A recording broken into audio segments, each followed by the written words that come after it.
Good morning, class 6 student. We are revising our chapter number first, the planet Earth and the solar system, and in today's class we will cover comets, asteroids and meteors. So इन तीनों के बारे में हम लोग आज discuss करेंगे. First है comets.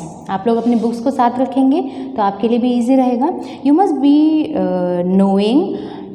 be knowing about Halley's comet that appeared in 1986.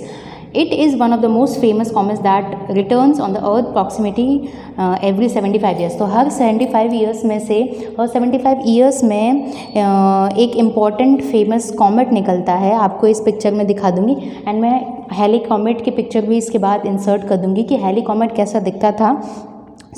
हर 75 साल बाद ये दिखता है. कॉमेट्स कैसे होते हैं? आइसी मतलब बर्फीले होते हैं. रॉकी मतलब उनके अंदर पत्थर जैसे मतलब ठंडे पत्थर हम बोल सकते हैं, जो कि सॉलिड न्यूक्लियस से घिरे हुए होते हैं by a cloud glowing gases, जिसे हम कॉमा बोलते हैं. It has a tail made up of gases and dust. So here यहाँ पर आगे वाला जो ग्लोइंग गैस वाला पॉइंट है वो कॉमा है और इसकी जो पीछे जो टेल है वो गैस एंड डस्ट से फॉर्मेट हुई है. तो अभी मैं आगे इंसर्ट कर देती हूँ कि हेली कॉमेट की पिक्चर्स और उनके साथ ही साथ थोड़ी बहुत डिस्क्रिप्शन भी. You can see the picture of Halley comet जो कि लास्ट अपीयर्ड हुई थी 1986 में. 75 ईयर्स में अप्रॉक्सीमेटली दिखती है और रिटर्न होके ये दिखेगी. एंड कॉमेट किससे बनती है? आइस और रॉक के मासेस से बनती हैं जो कि न्यूक्लियस से, सॉलिड न्यूक्लियस से सराउंडेड होता है. एंड कॉमा और टेल दोनों ही बता दी थी क्लास के अंदर. कॉमेट्स हैव ग्लोइंग टेल्स मतलब जो पूंछ होती है उसकी वो चमकती हुई होती है. That is always point away from the sun. Sun से बिल्कुल अपोजिट डायरेक्शन में, दूर होती है सन से. एंड टेल इसलिए बनती है क्योंकि जो कॉमेट है वो इतनी तेज़ जा रहा होता है, इसकी वजह से इसकी पूंछ सी दिखाई देती है. आगे की साइड इतने फ्रिक्शन से जा रहा होता है और ये जो पीछे वाला डायरेक्शन है वो टेल की तरह दिखाई देता है.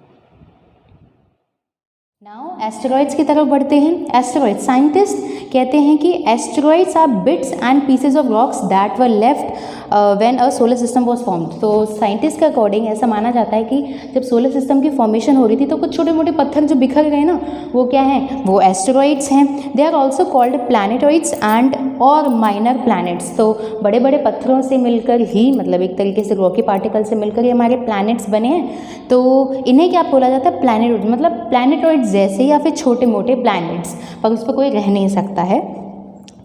They orbit the sun and are very small rocky bodies. Sun के चारों तरफ वो चक्कर लगाते हैं और छोटे छोटे पत्थर होते हैं वो.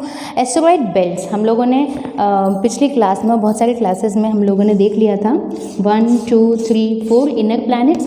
फिर एक एस्टेरॉइड्स की बेल्ट आ जाती है जो कि खुद भी सन के चारों तरफ चक्कर लगाती है. सो ये एस्टेरॉइड बेल्ट है और ये 250 मिलियन से लेकर 600 मिलियंस तक फैली हुई है. एंड ये भी एज ऑर्बिटल पाथ में सन के रिवॉल्यूशन लगाती है. नाउ अब मैं एक बार एस्टेरॉइड बेल्ट एंड एस्टेरॉइड्स के बारे में डिस्क्रिप्शन ऐड कर देती हूँ. अब हम यहाँ पर एस्टेरॉइड देखेंगे. एस्टेरॉइड का आप साइज़ देख के कह सकते हैं कि इन्हें प्लैनेटॉइड्स और माइनर प्लैनेट्स क्यों कहा जाता था, क्योंकि ये क्या हैं? स्मॉल रॉकी बॉडीज़ हैं. एंड ये मार्स और सोलर सिस्टम में मार्स एंड जुपिटर के मिड पार्ट में है. नाउ नेक्स्ट मैं आपको एस्टेरॉइड बेल्ट दिखाती हूँ जो कि मैं एक बार पिक्चर इंसर्ट कर दूँगी. You have to tell me that where is asteroid situated. Okay, so इस डायग्राम से हम लोग ये देख सकते हैं कि प्लैनेट्स हैं बहुत सारे. कॉमेट्स भी शो किए जा रहे हैं, हमें ऑर्बिट भी शो किया जा रहा है. अगर आपने चैप्टर को ध्यान से पढ़ा होगा तो आपको इजीली समझ में आ जाएगा that where is asteroid belt situated. It is mainly situated between Mars and Jupiter. And 4th number red colour का मार्स है and the largest planet is Jupiter. आपको उनकी लोकेशन पता होनी चाहिए. Now we will move forward to meteors. What do you mean by meteors? Meteors are smaller than comets. Comets से meteors छोटे होते हैं. ये रहा comet and meteors की smaller size होती है. ये किससे बने होते हैं? या तो कोई डस्ट या चंक्स, किनके? इन दोनों के, या तो वो एस्टेरॉइड्स के चंक्स हो सकते हैं या तो वो कॉमेट्स के चंक्स हो सकते हैं। They are tiny lumps of burning matter, मतलब वो जब चलते हैं ना तो ऐसे अंगारे जैसे दिखते हैं।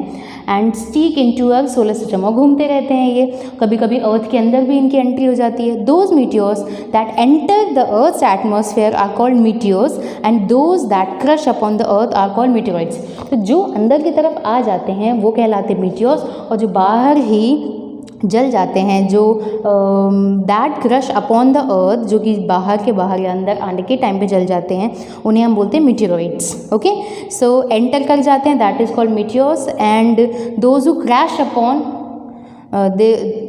Those who crash upon the अर्थ, उन्हें कहते हैं मीटियोराइड्स। यूजुअली मीटियोर्स जो कि अंदर आ रहे हैं burn up in the sky and disappear as gas and dust when they enter in the earth atmosphere. अब बहुत ही ऊंची से कोई चीज़ आ रही है तो उसे फ्रिक्शन मिलता है, तो फ्रिक्शन मिलने की वजह से वो जल जाते हैं, एटमॉस्फेयर में ही जल जाते हैं। ऐसा नहीं कि कॉमेट आया और बड़ा सा छेद कर गया अर्थ के अंदर, वो इतनी ज़्यादा स्पीड से, इतनी तेज़ स्पीड से आते हैं कि वो खुद ही एटमॉस्फेयर में जल जाते हैं। They move at a great speed, बिल्कुल उन्होंने खुद ही बता दिया। This creates friction and generates heat, इनके आने की वजह से फ्रिक्शन और हीट जनरेट होती है और इस वजह से ये जल जाते हैं। इन्हें शूटिंग स्टार्स भी बोला जाता है। मैं अभी एक पिक्चर इंसर्ट कर देती हूँ जिसकी हेल्प से आप शूटिंग स्टार्स देख सकते हैं मीटियोर्स के एग्जाम्पल से। अब हम देखेंगे मीटियोर्स। सो मीटियोर्स क्या थे, जो कि that enter the earth's atmosphere are called meteors, और जो कि क्रैश अपॉन हो जाते थे वो होते हैं मीटियोराइड्स। इन्हें शूटिंग स्टार इसलिए कहा जाता था कि जब वो नीचे आते हैं तो वो जलने लग जाते थे, तो ऐसा लग रहा है कोई शूटिंग कर रहा हो, इतनी स्पीड से आ रहे हैं, फ्रिक्शन की वजह से ये सारे के सारे मीटियोर्स एंड मीटियोराइड्स जल जाते थे। That's why we called them also shooting stars।